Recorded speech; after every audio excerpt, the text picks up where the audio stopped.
Hello, my dear students, how are you? I hope that you will be fine. In the last previous video, we have discussed about the set operations. Now, today we will discuss the laws of operations with sets. Sets के नियम क्या हैं, rules क्या हैं? The first is the commutative law. First is the commutative law, and it is also known as in Hindi क्रम विनिमय नियम. क्रम विनिमय नियम. Now what is the commutative law? The first is A union B is equal to B union C, B union A. This is the commutative law under union of two sets. And secondly, in the intersection of two sets, A intersection B is equal to B intersection A. इन दोनों का क्रम बदलने पर A union B या B union A लेने पर कोई फर्क नहीं पड़ता. A इंटरसेक्शन B लें या B इंटरसेक्शन A लें, दोनों ही केस में सेम होती है. देखिए, इसको हम चेक करते हैं एक एग्जांपल लेके. If we take A equal to 1, 2, 3, 4 and 5 and B 10, 11 and 12. Now we will prove that A union B that is equal to B union A. Now LHS A union B. You take the union of these two sets A and B. Union means you have to take each and every element of A and B without repeating. 1, 2, 3, 4, 5. 1, 2, 3, 4, 5, 10, 11 and 12. You may say this result number 1. Again you take RHS. What is RHS? B union A. B union A. Again you take the union of these two sets. Again you get 1, 2, 3, 4, 5, 10, 11 and 12. You say this result number 2. As we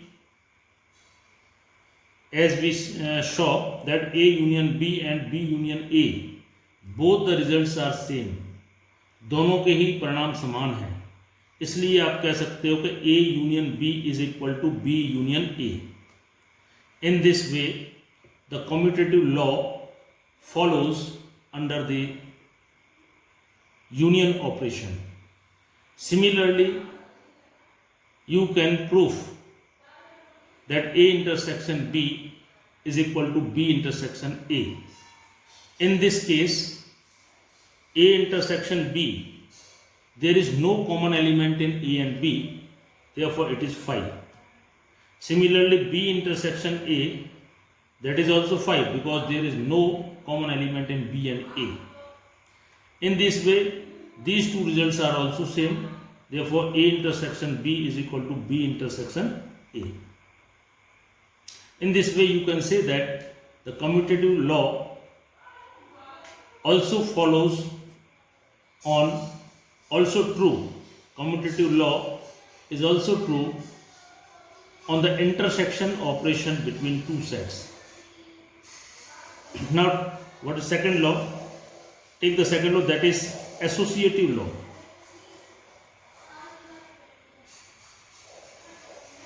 Associative law.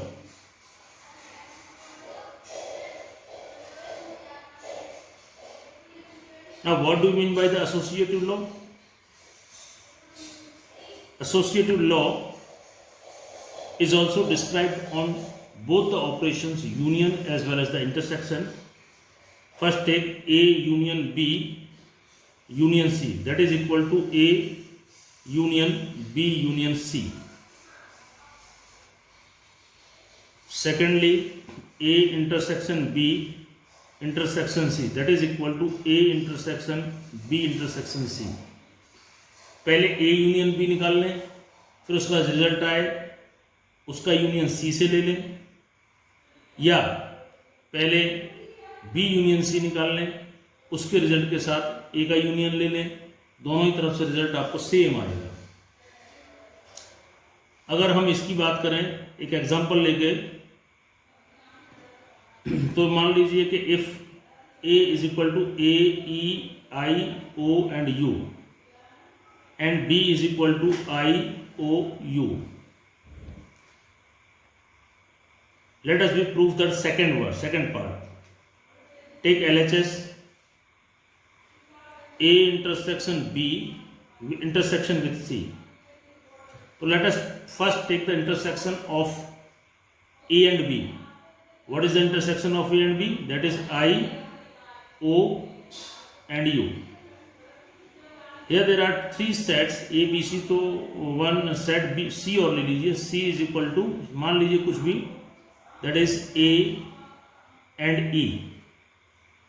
So now you take the intersection of A and B. The intersection of A and B, intersection means common. IOU, IOU. You take IOU, and now you take the intersection with C. That is AE. Intersection means common. There is no common in this two. Then you get 5. This is the result number 1. Again you take RHS. What is RHS? A intersection B intersection C. First of all you write A as it is. What is A? A, E, I, O and U. First you take the intersection of B and C. Now what is the intersection B and C? That is 5. That is 5. And now what is the intersection of this and this? That is also 5. There is no common element. In this way you can see that the result 1 and 2 are same. Therefore the associative law on the intersection is true. You can say that. Similarly you can also prove the first law. अब पहला भी law भी आप इसकी जांच कर सकते हो। तो इस तरह से कह सकते हैं कि एसोसिएटिव लॉ जो है वो सेट ऑपरेशंस पर लागू होता है। तीसरा बात करते हैं third law, that is distributive.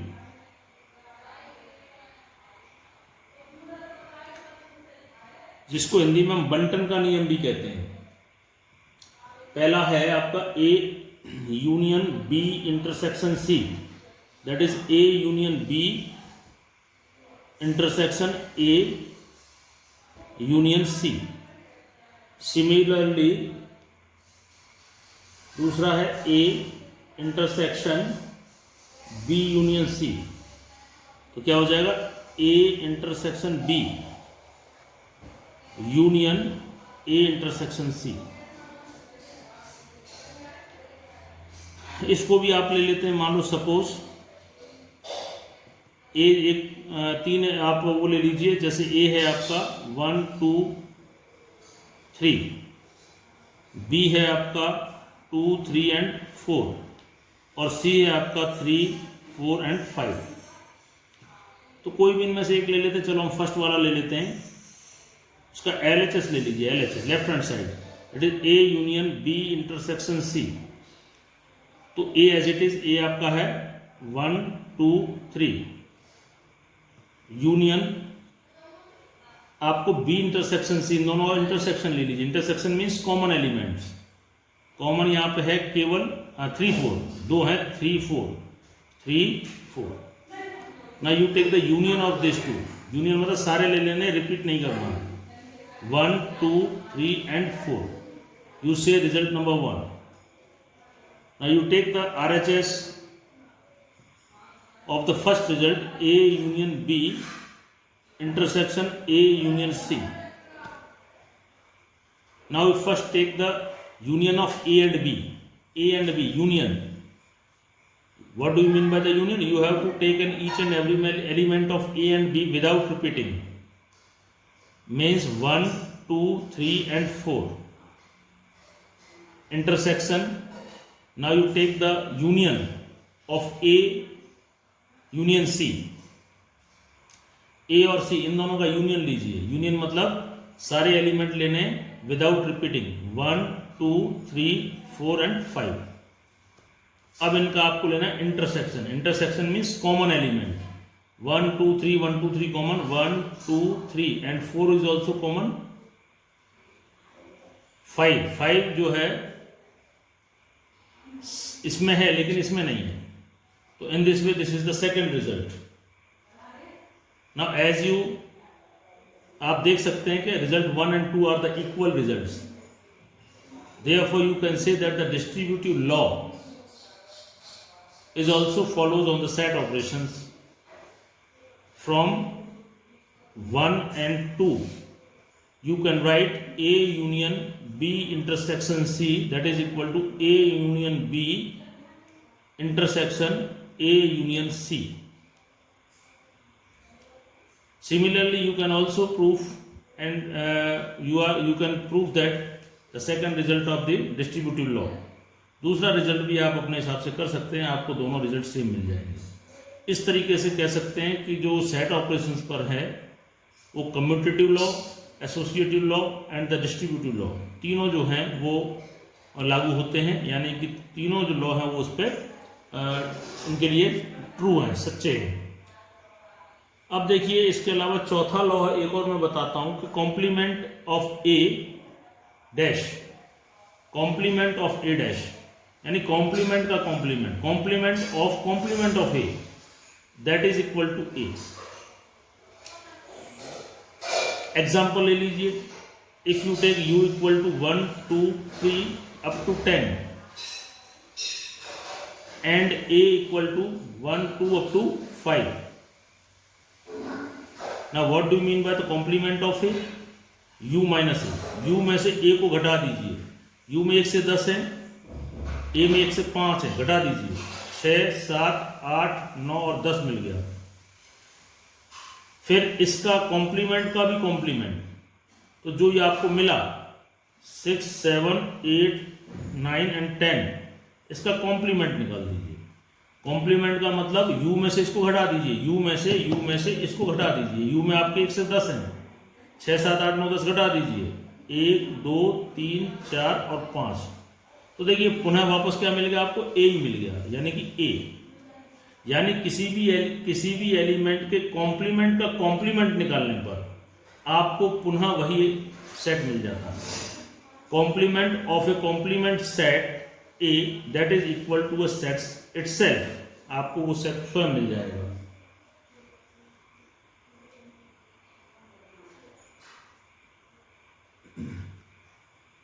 इसी तरह और भी छोटे मोटे नियम हैं. जैसे मान लो A यूनियन A आपको A ही मिलेगा, A इंटरसेक्शन A आपको A ही मिलेगा. तो ये और भी आपके लॉज हैं जिनको आप आसानी से प्रूफ कर सकते हैं. तो प्यारे बच्चों, इस तरह से आपने आज जो है एल्जिब्रा ऑफ सेट्स के अंतर्गत आपने लॉज सीखे. एक लॉ और है, आप इसे भी देख लें, D Morgan's law.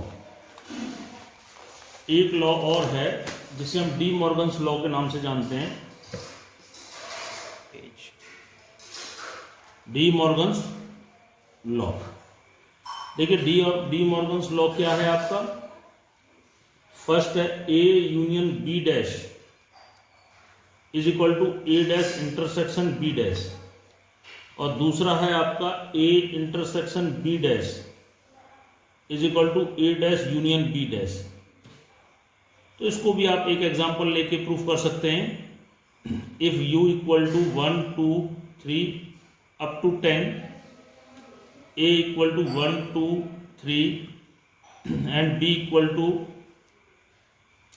3 4 and 5. Now we will prove the first result.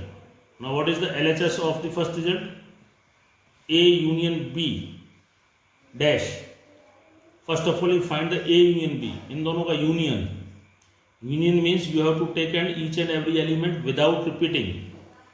that is 1 2 3 4 and 5.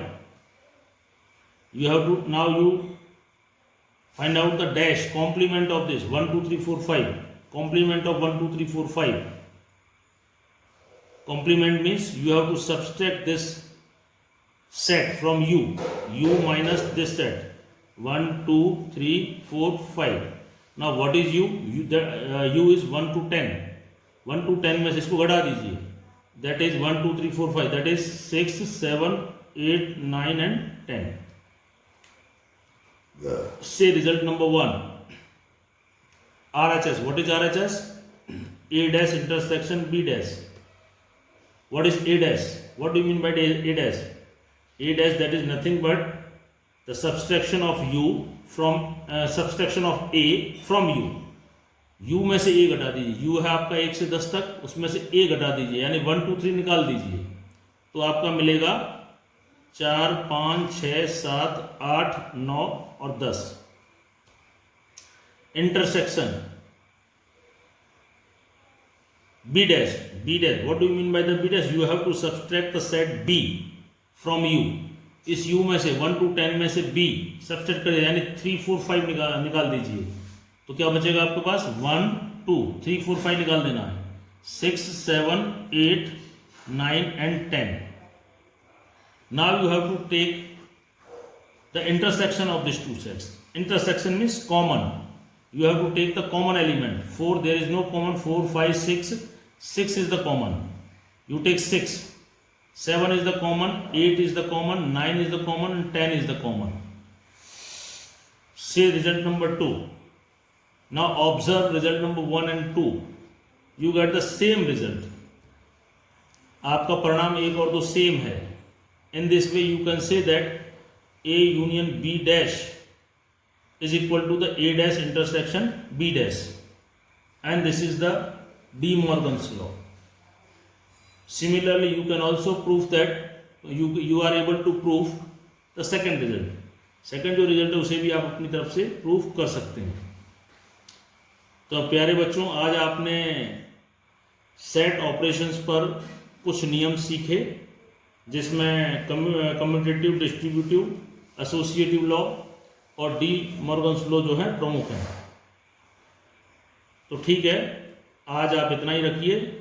कल फिर मैं आपके लिए इसके आगे का पार्ट लेकर आऊँगा, जिसमें हम सॉल्व्ड एग्जाम्पल्स जो है वो सॉल्व करेंगे. ठीक है, धन्यवाद, थैंक यू.